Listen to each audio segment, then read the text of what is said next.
Hi everyone. बहुत बहुत स्वागत है आपका अपने ही यूट्यूब चैनल GK GS जय गुरुदेव में। फ्रेंड्स, इस वीडियो में बहुत ही मोस्ट इम्पॉर्टेंट क्वेश्चंस मैंने कलेक्ट किए हैं जो हर कम्पिटिटिव एग्ज़ाम में बार बार पूछे ही जाते हैं और बार बार रिपीटेड होते रहते हैं। तो उन्हीं क्वेश्चंस की आज हम इस वीडियो में डिस्कस करेंगे और बहुत ही ज़्यादा मोस्ट इम्पॉर्टेंट क्वेश्चंस हैं। और अगर आप हमारे चैनल पर पहली बार विजिट कर रहे हैं तो चैनल को सब्सक्राइब कर लें, साथ ही साथ बेल आइकन को प्रेस कर लें जिससे कि सबसे पहले नोटिफिकेशन आपके पास पहुंचे। और अगर वीडियो पसंद आए तो इसे लाइक करें। और आइए चलिए स्टार्ट कर लेते हैं। नंबर एक, आरबीसी की संख्या ज्ञात करने के लिए किस यंत्र का प्रयोग किया जाता है? तो दोस्तों, आरबीसी की संख्या ज्ञात करने के लिए हीमोसाइटोमीटर का प्रयोग किया जाता है, यानी इसका ऑप्शन नंबर डी इसका ठीक हो जाएगा। दोस्तों, आरबीसी यानी लाल रक्त कणिकाएं, इसमें केंद्रक का अभाव पाया जाता है, परंतु ऊंट तथा लामा इसके अपवाद हैं, इनमें केंद्रक पाया जाता है। दोस्तों, आरबीसी का निर्माण अस्थि मज्जा यानी बोन मेरो में होता है, जबकि आरबीसी की मृत्यु प्लीहा या यकृत में हो जाती है। भ्रूण अवस्था में आरबीसी का निर्माण यकृत व प्लीहा में होता है। दोस्तों, आरबीसी का जीवन काल 20 से लेकर 120 दिन का होता है। यकृत तथा प्लीहा को आरबीसी का कब्र ग्राहक कहा जाता है। नेक्स्ट क्वेश्चन, प्रश्न नंबर 2, शरीर से हृदय की ओर रक्त ले जाने वाली रक्त वाहिनियों को क्या कहा जाता है? दोस्तों, शरीर से हृदय की ओर रक्त ले जाने वाली रक्त वाहिनियों को सिराएं कहा जाता है, यानी इसका ऑप्शन नंबर इसका ठीक हो जाएगा। दोस्तों, सिराओं में अशुद्ध रक्त बहता है, यानी इसमें कार्बन डाइऑक्साइड मिक्स रहता है, परंतु पल्मनरी सिरा जो होती है इसमें शुद्ध रक्त बहता है, ये अपवाद है। पल्मनरी सिरा यह फेफड़ों से बाएं आलिंद में रक्त पहुंचाती है, इसमें शुद्ध रक्त होता है। बात करते हैं धमनियों के बारे में। दोस्तों, हृदय से शरीर की ओर रक्त ले जाने वाली रक्त वाहिनियों को धमनी कहा जाता है, इसमें शुद्ध रक्त होता है, यानी धमनी में ऑक्सीजन युक्त रक्त बहता है। बट पल्मनरी धमनी जो होती है इसमें अशुद्ध रक्त बहता है। पल्मनरी धमनी जो होती है ये दाएं नीले से फेफड़ों में रक्त पहुंचाती है। दोस्तों, इस क्वेश्चन से इतने इंपॉर्टेंट फैक्ट बन सकते हैं। नेक्स्ट क्वेश्चन, प्रश्न नंबर 3, कपड़ों और बर्तनों को साफ करने के लिए प्रयुक्त डिटर्जेंट में होता है। दोस्तों, जो कपड़े और बर्तन साफ किया जाता है उस डिटर्जेंट में सल्फोनेट होता है, यानी इसका ऑप्शन नंबर सी इसका ठीक हो जाएगा। नेक्स्ट क्वेश्चन, प्रश्न नंबर 4, ऑक्सीजन के बाद सबसे अधिक उपलब्ध कौन सा मूल तत्व है? दोस्तों, धरती पर ऑक्सीजन के बाद सबसे अधिक मात्रा में उपलब्ध मूल तत्व होता है वो सिलिकॉन है, यानी इसका ऑप्शन नंबर इसका ठीक हो जाएगा। दोस्तों, धरती की सतह पर ऑक्सीजन के बाद सबसे अधिक उपलब्ध मूल तत्व सिलिकॉन का होता है। सिलिकॉन की खोज 1824 ईस्वी में जे बर्जीलियस द्वारा की गई थी। यह लैटिन भाषा के सिलिकस शब्द से बना है। सिलिकॉन चिप का प्रयोग कंप्यूटर के सेमीकंडक्टर में किया जाता है। नेक्स्ट क्वेश्चन,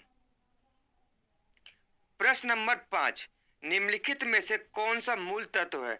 दोस्तों, निम्नलिखित में से हीरा जो होता है यह मूल तत्व है, यानी इसका ऑप्शन नंबर सी इसका ठीक हो जाएगा। दोस्तों, हीरा रासायनिक रूप से कार्बन का शुद्धतम रूप होता है, अतः यह एक मूल तत्व होता है, जबकि रेत जो होता है मुख्यतः सिलिकॉन तथा ऑक्सीजन से मिलकर बनता है, जबकि संगमरमर यह कार्बन, कैल्शियम तथा ऑक्सीजन से मिलकर बनता है। बात करते हैं शक्कर की। मुख्य रूप से शक्कर जो होता है कार्बन, हाइड्रोजन तथा ऑक्सीजन का यौगिक होता है। दोस्तों, इस क्वेश्चन से इतने इंपॉर्टेंट फैक्ट बन सकते थे। नेक्स्ट क्वेश्चन, प्रश्न नंबर 6, प्लास्टर ऑफ पेरिस रासायनिक रूप से होता है। दोस्तों, प्लास्टर ऑफ पेरिस जो होता है रासायनिक रूप से कैल्शियम सल्फेट होता है, यानी इसका ऑप्शन नंबर इसका ठीक हो जाएगा। दोस्तों, अर्ध जल योजित कैल्शियम सल्फेट को सामान्यतः प्लास्टर पेरिस कहा जाता है। यह एक सफेद चूर्ण होता है जिसका प्रयोग शल्य क्रिया में पट्टियों के रूप में होता है। इसका प्रयोग मूर्तियों के सांचे बनाने में भी किया जाता है। नेक्स्ट क्वेश्चन, प्रश्न नंबर 7, लोहे का शुद्धतम रूप कौन सा है? तो दोस्तों निम्नलिखित में से लोहे का शुद्धतम रूप होता है वो पिटवा लोहा होता है, यानी इसका ऑप्शन नंबर डी इसका ठीक हो जाएगा। प्रश्न नंबर 8, जर्मन सिल्वर में चांदी का प्रतिशत होता है। दोस्तों जर्मन सिल्वर में चांदी का 0% होता है, यानी चांदी का प्रयोग नहीं किया जाता है। आप इसके नाम से कंफ्यूज हो जाएंगे, परंतु इसमें चांदी का प्रयोग नहीं होता।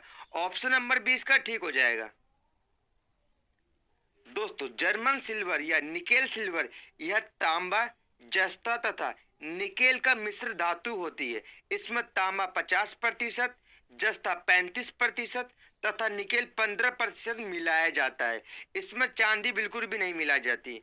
नेक्स्ट क्वेश्चन, प्रश्न नंबर 9, स्टेनलेस स्टील बनाने के लिए लोहे में क्या मिलाया जाता है? तो दोस्तों स्टेनलेस स्टील बनाने के लिए लोहे में क्रोमियम और निकेल मिलाया जाता है, यानी इसका ऑप्शन नंबर डी इसका ठीक हो जाएगा। दोस्तों स्टेनलेस स्टील जिसे धब्बा रहित लोहा कहा जाता है एक मिश्र धातु होता है जिसके संगठन इस प्रकार है। इसमें आयरन जो होता है 89.4% मिलाया जाता है तथा क्रोमियम जो होता है 10% होता है, मैग्नीज 0.35% तथा जो कार्बन होता है 0.20% होता है। नेक्स्ट क्वेश्चन, प्रश्न नंबर 10, निम्नलिखित में से किसमें कार्बन नहीं पाया जाता है? दोस्तों निम्नलिखित में से बालू में कार्बन नहीं होता, बल्कि जब सभी में, इसमें जितने भी ऑप्शन है सब में कार्बन होता है, जबकि बालू में कार्बन नहीं होगा, यानी इसका ऑप्शन नंबर सी इसका ठीक हो जाएगा। दोस्तों बात करते हैं हीरा की। हीरा कार्बन का क्रिस्टलीय अपर रूप होता है। इसका अपेक्षिक घनत्व 3.5 होता है। ग्रेफाइट यह कार्बन का क्रिस्टलीय अपर रूप होता है जो कि सलेटी काले रंग का चिकना चमकदार पदार्थ होता है। दोस्तों बात करते हैं कोयला। यह एक ठोस कार्बनिक पदार्थ है जिसको ईंधन के रूप में प्रयोग किया जाता है। नेक्स्ट क्वेश्चन, प्रश्न नंबर 11, निम्नलिखित में से कौन से प्राणी अपने आंत्र में जल का संग्रहण कर लेते हैं? तो दोस्तों निम्नलिखित में से ऊंट यानी कैमल जो होता है अपने आंत्र में जल का संग्रह कर लेते हैं, यानी इसका ऑप्शन नंबर 20 का ठीक हो जाएगा। दोस्तों ऊंट को रेगिस्तान का जहाज कहा जाता है क्योंकि इसका जो शरीर होता है पूर्णतः मरुस्थल के लिए एडेप्टेबल होता है, यानी अनुकूलित होता है। इसके जो पैर होते हैं गद्देदार होते हैं। यह एक बार में अत्यधिक जल को पीकर जल का संग्रह अपने आंत्र में कर लेता है, जो कि लंबे समय तक इसकी जल की आवश्यकता नहीं होती, यानी जो अपने आंत्र में जल को संग्रह कर लेता है उससे अपना दैनिक आवश्यकता को पूर्ति करता है। नेक्स्ट क्वेश्चन, प्रश्न नंबर 12, लौंग पौधे के निम्नलिखित किस भाग से प्राप्त किया जाता है? मोस्ट इंपॉर्टेंट क्वेश्चन दोस्तों, लौंग पौधे के शुष्क पुष्प कली से प्राप्त किया जाता है, यानी इसका ऑप्शन नंबर सी इसका ठीक हो जाएगा। दोस्तों लौंग जो होती है ये पुष्प कलिका होती है जिनका उपयोग भोज्य पदार्थ तथा दांतों के दर्द निवारक इत्यादि में किया जाता है। लौंग के पौधे का वनस्पति नाम साइजेजियम एरोमेटिकम होता है। इसका जन्म स्थल इंडोनेशिया को माना जाता है तथा इसका जो उपयोग होता है समस्त विश्व में किया जाता है। यह एक सदाबहार वृक्ष होता है जिसकी ऊंचाई 10 से 20 मीटर तक होती है तथा इसकी पत्तियां होती बड़ी अंडाकार होती हैं। दोस्तों इस क्वेश्चन से इतने इंपॉर्टेंट फैक्ट बन सकते हैं। अगर आपको दोस्तों वीडियो पसंद आती है वीडियो को लाइक शेयर और चैनल को जरूर सब्सक्राइब करिए। नेक्स्ट क्वेश्चन, प्रश्न नंबर 13, निम्नलिखित में से कौन सी धातु अन्य धातु के साथ अमलगम बनाती है? तो दोस्तों निम्नलिखित में से पारद यह अन्य धातु के साथ अमलगम बनाती है, यानी इसका ऑप्शन नंबर डी इसका ठीक हो जाएगा। प्रश्न नंबर 14, निम्नलिखित में से कौन सा आनुवांशिक रोग नहीं है? दोस्तों आपको उस ऑप्शन का चयन करना है जो आनुवांशिक रोग नहीं है। दोस्तों इसका सही जवाब हो जाएगा रैबिज।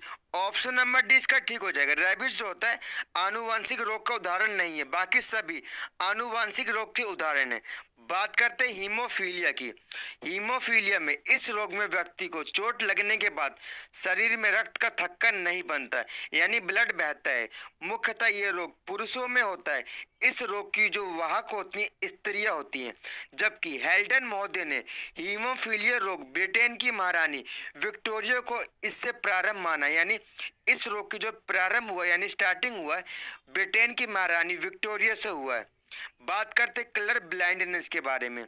इसमें रोगी को लाल व हरा रंग पहचानने में क्षमता नहीं होती, यानी लाल व हरा रंग पहचान नहीं पाता है। इस रोग से पुरुष प्रभावित होते हैं, जबकि रोग की जो वाहक होती है स्त्रियां होती हैं। बात करते हैं डाउन सिंड्रोम की।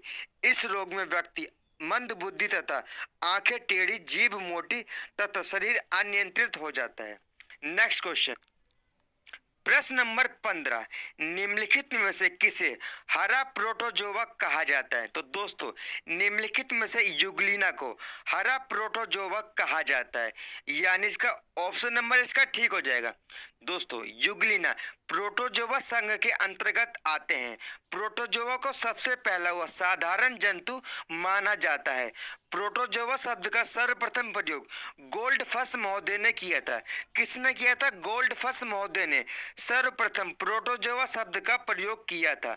दोस्तों प्रोटोजोआ सूक्ष्म तथा यूनिसेल्युलर जीव होते हैं। इनमें कोई ऊतक या कोई अंग नहीं पाया जाता है। श्वसन तथा उत्सर्जन इनके बाहरी सतह द्वारा विसरण द्वारा होता है। किसके द्वारा होता है?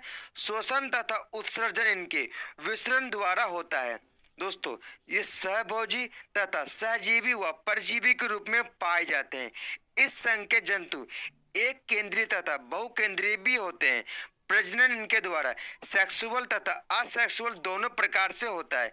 उदाहरण कौन से? अमीबा, पैरामीशियम तथा युगलिना प्रोटोजोआ के उदाहरण हैं। दोस्तों इस क्वेश्चन से इतने इंपॉर्टेंट फैक्ट।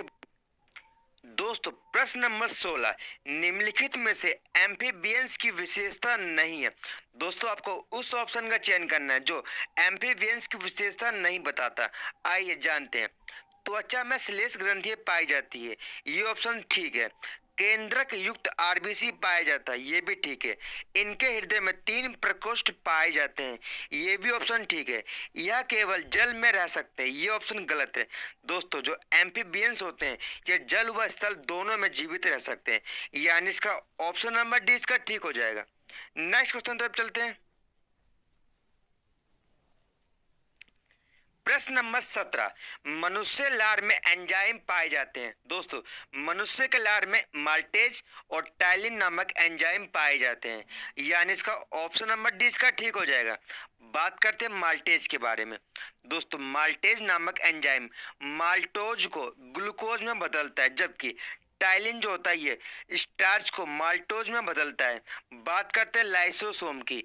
भोजन स्थित हानिकारक जीवाणु को नष्ट करता है। दोस्तों इस क्वेश्चन से इतने इंपॉर्टेंट फैक्ट बन सकते हैं। प्रश्न नंबर 18, निम्नलिखित में से कौन सी पेट्रोलियम मोम है? दोस्तों निम्नलिखित में से पैराफिन मोम जो थी पेट्रोलियम मोम है, यानी इसका ऑप्शन नंबर 20 का ठीक हो जाएगा। नेक्स्ट क्वेश्चन, प्रश्न नंबर 19, अमीबा का वैज्ञानिक नाम क्या है? दोस्तों अमीबा का जो वैज्ञानिक नाम होता है वह अमीबा प्रोटियस होता है, यानी इसका ऑप्शन नंबर सी इसका ठीक हो जाएगा। दोस्तों बात करते हैं बोस इंडिकस की। दोस्तों ये गाय का वैज्ञानिक नाम होता है, जबकि होमो सेपियंस होता है ये मनुष्य का वैज्ञानिक नाम है। दोस्तों इस क्वेश्चन से इतने इंपॉर्टेंट फैक्ट बन सकते हैं। नेक्स्ट क्वेश्चन,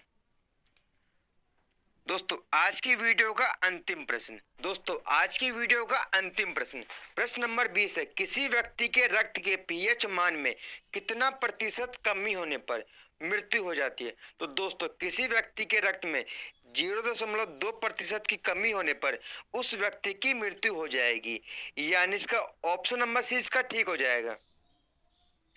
दोस्तों मानव रक्त एक तरल संयोजी उत्तक होता है। मानव शरीर में रक्त की मात्रा शरीर के भार के लगभग 7% तक होती है। रक्त एक क्षारीय प्रकृति का विलयन होता है जिसका पीएच मान 7.4 होता है। एक वयस्क मनुष्य में 5 से 6 लीटर रक्त पाया जाता है। महिलाओं में पुरुषों की अपेक्षा आधा लीटर रक्त कम होता है। रक्त दो पदार्थ से मिलकर बना होता है? प्लाज्मा तथा रुधिराणु। प्लाज्मा जो होता है 55% रक्त होता है, जबकि रुधिराणु जो होता है 45% रक्त का होता है। दोस्तों इस क्वेश्चन से इतने इंपॉर्टेंट फैक्ट बन सकते हैं। अगर आपको दोस्तों वीडियो पसंद आई हो, वीडियो को लाइक शेयर और चैनल को जरूर सब्सक्राइब करिए। दोस्तों आप